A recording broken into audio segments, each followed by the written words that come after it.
Here's how mouse and keyboard support will work on the Xbox One. Microsoft just rolled out mouse and keyboard support for the Xbox One as to members of the Alpha Ring. This should arrive for everyone in November 2018, as it's part of the 1811 system update currently being tested. Slow down, though, you won't be using a mouse and keyboard in every Xbox One game come November. Instead, here's how Microsoft says it will work. With this new input support at the platform level, developers can now build mouse and keyboard support in their games if and how they choose.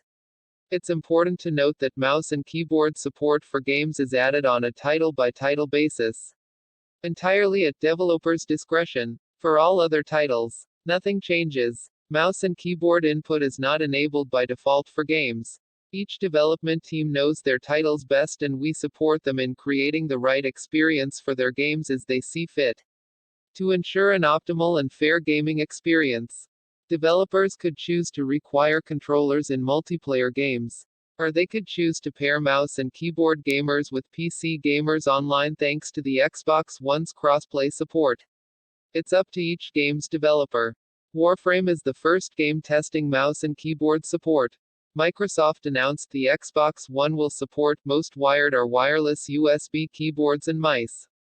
Currently, the Xbox One has some limited support for USB keyboards, but only for entering text. This feature was added back in February 2014. Sony already lets you game on your PlayStation with a mouse and keyboard, but very few games support this input method. We'll see whether Xbox One game developers are more interested in mouse and keyboard input. Microsoft is also teasing Razer mice and keyboards designed exclusively for the Xbox, which will also be announced at Microsoft's X018 event on November 10. More games supporting keyboard input will also be announced at X018. So stay tuned for more.